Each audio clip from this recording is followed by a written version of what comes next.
C'est un livre-jeu. Un livre pour jouer à regarder les œuvres d'art. Il y a 30 œuvres et en dessous 30 consignes, toutes différentes.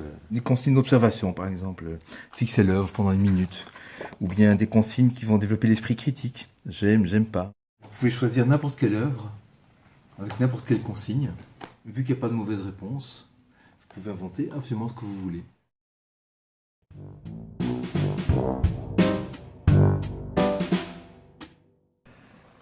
De deux constats. De un, on vit dans une société de l'image, il y a des images partout, mais on n'éduque pas à l'école à la lecture de l'image. Et deuxièmement, on dit que pour survivre économiquement, il faut être créatif et innovant.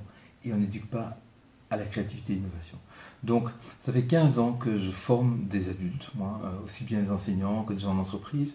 Je les forme à la créativité et spontanément, j'ai utilisé presque depuis le début des images, et en particulier des œuvres d'art. Alors, pour avoir testé déjà avec pas mal d'enfants, j'ai constaté que ça développe beaucoup de choses chez eux. D'abord, ils s'intéressent à l'art.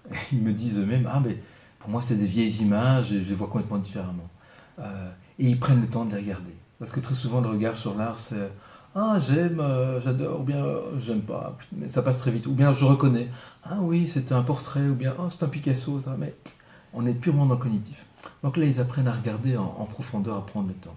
Et puis ils développent leur imagination, puisqu'ils portent un autre regard en se disant, si c'était une publicité par exemple, ça stimule vraiment cette pensée personnelle, ouverte, fantaisiste, dont ils sont très capables, mais qui est très peu sollicitée à l'école. Et enfin, ça leur permet énormément d'interagir et de s'écouter et d'entrer dans une intelligence collective, puisque on écoute l'autre, on entend son avis, parfois on invente des histoires ensemble, et pour avoir mené beaucoup d'activités sur base de ce bouquin avec des groupes d'enfants, je vois à quel point ils adorent co-créer comme ça et se stimuler les uns les autres.